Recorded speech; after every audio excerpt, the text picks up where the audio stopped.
it's an interesting point. And when you say you want to aspire to this, I read that you were into someone like Bruce Springsteen. Yeah. But so people like him, Bob Dylan perhaps. Yeah, love Bob Dylan. What did you find in their music, and then was there a period that you kind of delved into it? Bruce Springsteen, for me, for some reason, like when he writes his songs about coastal towns, he's from New Jersey, and all of them songs were written in like 1975, which is a complete different time to when I grew up.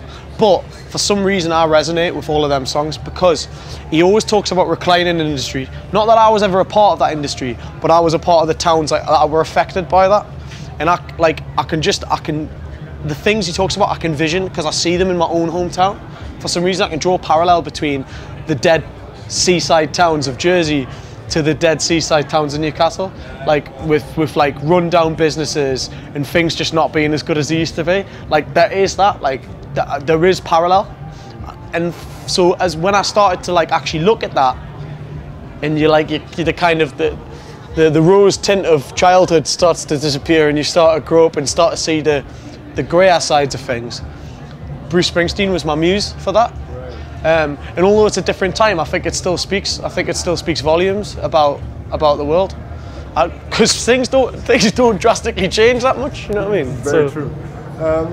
In terms of aspiration, ambition, then do you want those? I mean, like Bruce Springsteen had those stadiums.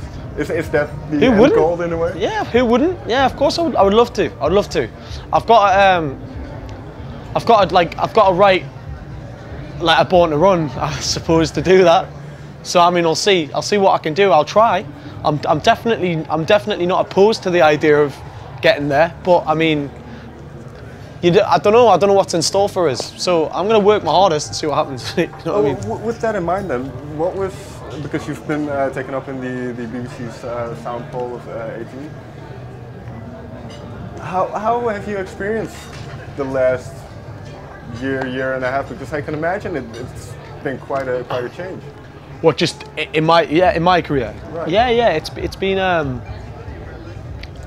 mad. Yeah, it's been magnificent as well. Like we released a single like a year ago, and it's now I'm here sat on a couch in the Netherlands chatting to you in Lowlands, and I'm doing like ridiculous amounts of shows. I'm recording my album. I've just signed a record deal. Yeah, it's mental. What? Of course it is. It's absolutely. I've had 3 hours sleep.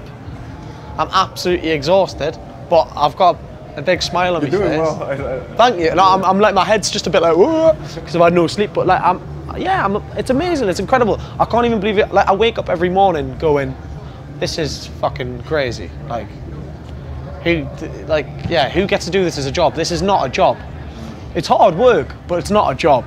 It's like it's the best job on the planet. You can't even call it a job. Yeah, there's something different to having to clock into a factory. Yeah, you're having a right laugh. It's hilarious. Like playing me guitar and singing on stage to a bunch of absolute madheads from Netherlands. It's amazing. Love it. Yeah, excellent. Finally then, because I think Dead Boys is one of the most recent songs, and it's about something that is, I think, very important to talk about. So for you, it's about suicide, and you notice this kind of male thing in suicide. your own area. What made you write a song about it? What made you go, oh, this is actually something that needs addressing? I wrote the song because I had personal experience. I lost someone very close to me, and then there was other people who I wasn't as close to as this one person, but I lost other people as well who I knew, who I was kind of friends with, who I was, people around my hometown, people who I've known all my life. But one in particular was very close to us, and it affected me. It affected me a hell of a lot because a lot of the time you don't see it coming, and I think that initial shock was like, right, I wrote about it straight away because it was just genuinely like, it was such an overwhelming experience. Like, and I'm no stranger to it. It's happened quite a few times now throughout my life, losing friends to this. And it seemed, I didn't realize how much of a prevalent problem it was. And until I wrote the song and started singing it to my friends and to people, I've got everybody's telling me their stories, and everybody I've spoke to, pretty much, majority of people are like, I've lost somebody, so, and everybody's lost. It seems to be like this. It's like a pandemic almost. So then I started looking it up, and the stats are ridiculous, and it's horrific. Like, and I think that's what really opened my eyes. So I just kind of wanted to raise the question about it, I think. And yeah, it's way too complicated a thing, I suppose, to find an answer for it. But well, there is. I think it's. I don't think there is an answer, but I think it starts with how men are expected to be, and how men are expected to compose themselves. And I think that lies in like toxic masculinity, in the idea that we're not supposed to cry, in the idea that we're not supposed to talk about our problems, in the idea that we're supposed to be like macho and hard all the time. Right, as far as I'm concerned, it's fine, you can be macho and hard. Some of my best mates are big and hard, but they can still talk about their problems, and I've seen them cry, and there's nothing wrong with that. And I think we need to teach our kids, we need to teach our boys that there is nothing wrong with talking about anything. Like, if you feel bad, you shouldn't feel ashamed about it. And I used to feel ashamed, like when I was a kid, for example, like in school. I used to remember being like, if I got upset in front of somebody, feeling so embarrassed about it and being like really ashamed. And it's an archaic idea that needs to be like, we need to beat that out of society and be like, nah, this is ridiculous. Like, you can still be a big tough boy if you want. There's nothing wrong with that. And you can have your strong men. I'm not like no one's gonna take your masculinity away from you.